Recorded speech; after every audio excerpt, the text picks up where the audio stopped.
Alright everyone, we're back at the shed again with the Starlet.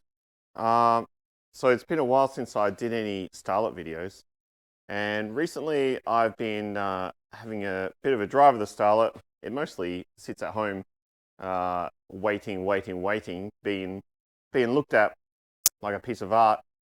Anyway, so I was hanging out with a good friend of mine who's known on Instagram as the Average Drifter.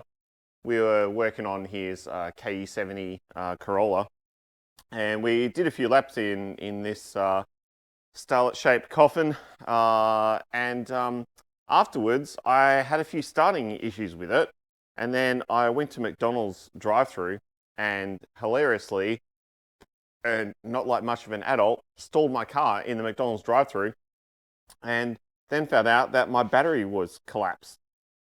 So I've been doing a bit of research after buying a new battery, and I've just been looking at what's happening with my charging system on this car. And it's been a bit of a mixed bag as far as this charging system goes, because when this original engine was in the red Corolla, which I took to many events and only ever realistically built once, and I never ever had to open the engine and I never had to change anything. And I had that car in service for quite a few years, and that engine and drivetrain combo did over 40,000 kilometers, which is a lot for a modified engine, right? And in that time, it found its way back to me and ended up in here when I did my preparation for our event Race Wars here. Now, since then, I've had a few adventures with it, and then after my flywheel came loose, since then I've put all manner of different flywheels in. I had the MRP light flywheel and changed to a 212mm clutch from the 232 that I had before, which was a 4AGZE one. But that clutch was in pretty poor condition by the time I was finished with all this sort of drivetrain stuff. So as soon as I put the light flywheel in, I started to have issues with my charging system, where my alternators would fairly often catch on fire or seize or do both at the same time and cause all kinds of other failures in the electrical system, and the belts coming off and the belt snapping. And you know, these are one belt drives everything on this car. There's not really a lot on it, so with no water pump being driven, can't really drive the car to limp home. So I've been kind of stranded a few times since this motor has gone into this chassis. So what I'm going to do today is try and figure out what's going on with this situation. Now, if we go inside the car, I'll show you what's going on. So you can see here while it's running, I'm idling here and then giving it a few revs, and normally an alternator will charge between 13.5 and 14.7 volts. Now, what I've got here is pretty abysmal. Now, you might be thinking, oh, something's wrong. But what I've actually done is I've underdriven the alternator as per previous videos that I've done. You can probably check them out looking through the channel, in order to sustain the high RPM that this runs. Now, if it goes under 12 volts, under charge, it's not charging. It's chewing power out of the battery, and that's probably why the last battery collapsed. So now with a new battery in, I'm pretty keen to not waste another $140 on a battery, and I want to just fix this thing. So one of the things that this car has that not many other Starlets had, if any, because this was a Sprint version, I had no idea when I bought it. This car was originally EFI, so it had all the bells and whistles. This was an 84 model release. This is one of the last ones that they actually made, and I feel kind of lucky to have it. Anyway, if we go and have a look here, we can see my lovely little Sprint dashboard, and we've got a load of indicators on here. And one of them here is for lights. Now, this lets you know, if you can see that lit up there, that you have left your headlights on. So after this model, Toyota went to buzzers and all kinds of other stuff. Now, this car in particular has these lights hooked up, and you notice that what else comes on is the charge light. So the charge light circuit and this light reminder circuit are linked together. Now I've got a feeling that this is causing some problems, so we're going to investigate that and see what the heck is actually going on with this thing.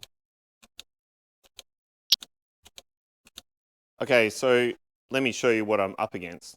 To get to the alternator, which is in there, there's a load of stuff in my way. I'm going to have to remove the battery, catch can, intake pipe, radiator to get the alternator out. Oh, and also obviously the top radiator hose. Possibly the throttle body as well. So I'm going to take the alternator out, see if I can pull the alternator apart, and then test the alternator, check it inside, and then test the wiring, which is buried somewhere in the depths down there. So of course the first step is to jack up your car. A few moments later.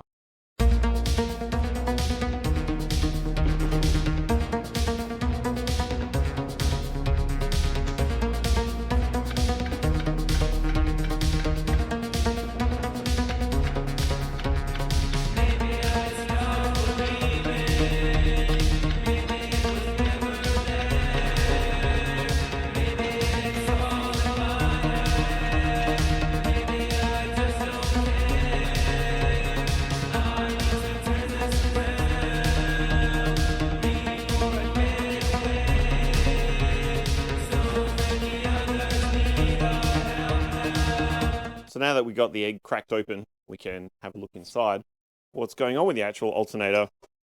So what happens is this big nugget spins around and it releases a bunch of pixies into the atmosphere, and they get caught in here, and then they go through a little fairy maze and they come out this little dingus out here.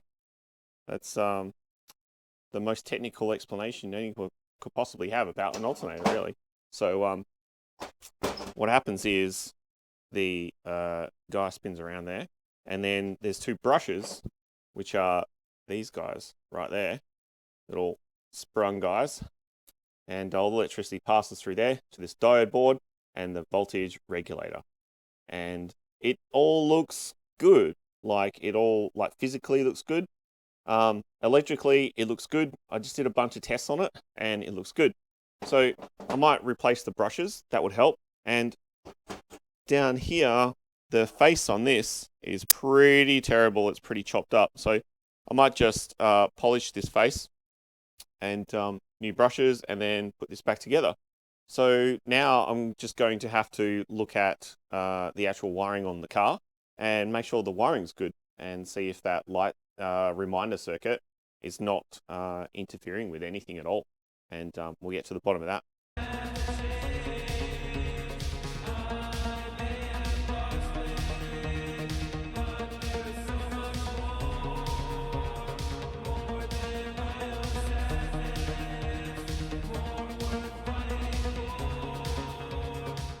All right, so see this bundle of stuff up here?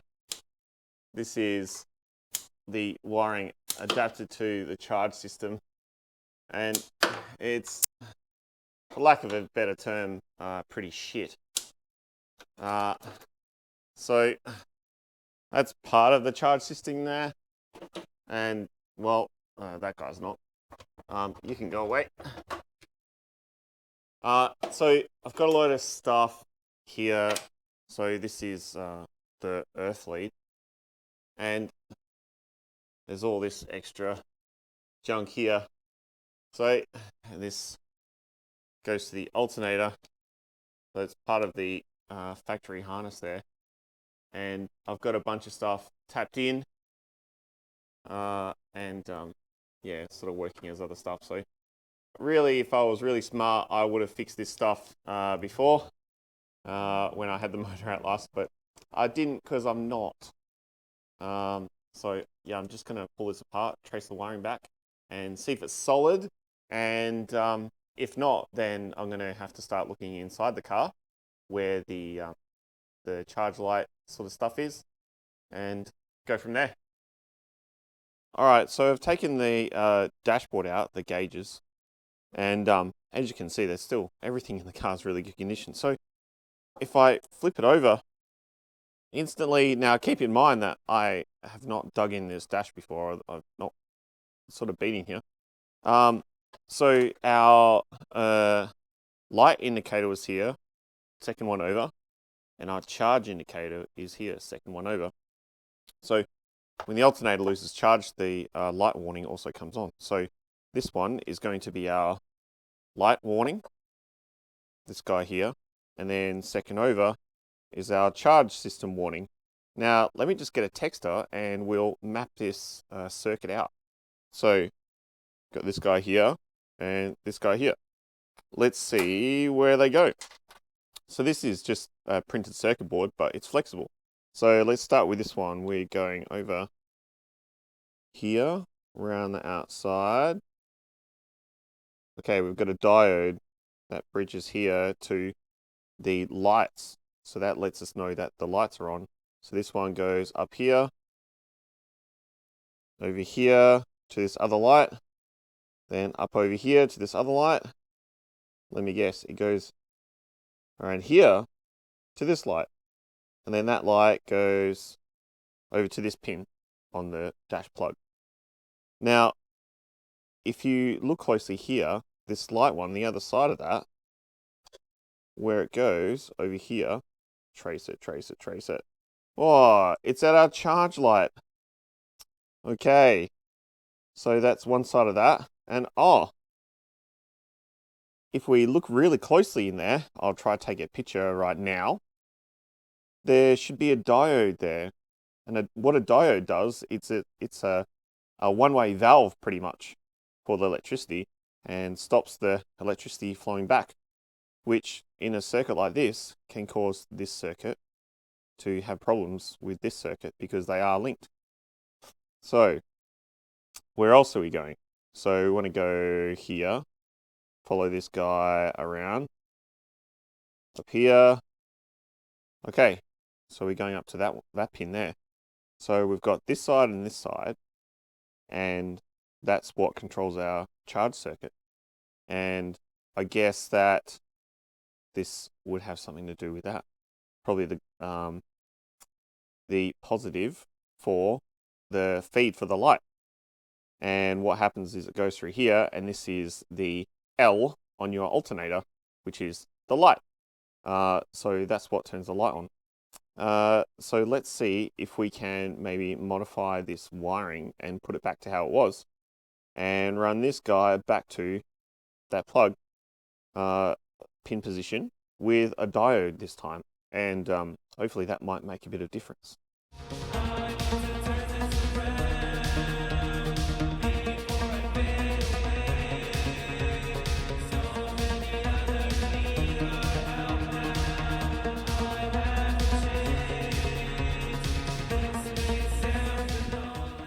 All right, so I've got the alternator back together and looking pretty spiffy.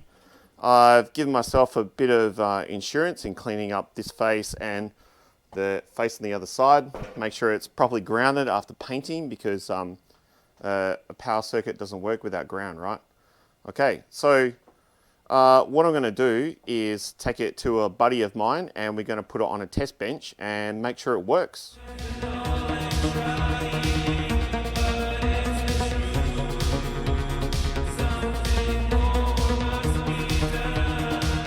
All right, so we're back at the shed and alternator has proved to be working, works pretty good. And so now I'm just gonna throw him back in and we'll see if we can do a live test. Okay, so now we've got some daylight. I've set up a bit of a rig here where we can see our battery voltage, and I've tapped into the back of the alternator plug, and we've got the ignition signal from the car into the alternator plug, and the sensing line which tells the alternator what voltage the battery's at to signal whether it should stop working or start working or increase its magnetic field to keep charging. I've also got set up here a mock-up of the charge light, which is normally in the car, that we obviously fixed. We ran the whole new line to there and stuff, but I've got it set up here. So they're all tapped into the back of the alternator plug, you can just see there, I've got these things called back probes, which are an amazing little device. So my lovely assistant is just going to turn the ignition to on at the moment. And we'll see the charge light comes on. And our ignition sense has come on. So you'll see there's a bit of a difference between the battery voltage and the ignition sense, right? So when we have wire that goes all the way through into the car over here to the main relay and then all the way back through the ignition barrel and then works its way to there, every piece of wire has a bit of resistance. So we experience something which is called voltage drop. So you can see here we're sensing 11.9 at the ignition signal that's come through the car into the alternator. We've got 12.31 volts at the battery, and our sense wire is 12.3 volts. That's because this is a very short connection from here all the way directly up to the battery.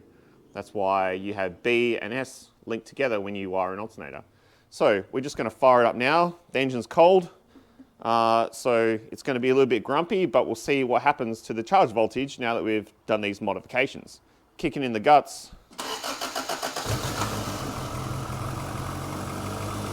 Okay, instantly we come up to 14.05 volts. Our ignition sensing is at 13.4, and our voltage sensing is at 14.2. Battery voltage is up to 14.15 at the moment. So, looks like we're fairly sorted now, and I'm pretty stoked with that. So, just give it a couple of revs. And the battery voltage is stable, and everything else is consistent. So now, I think we're pretty sorted. The last thing to do is take it for laps.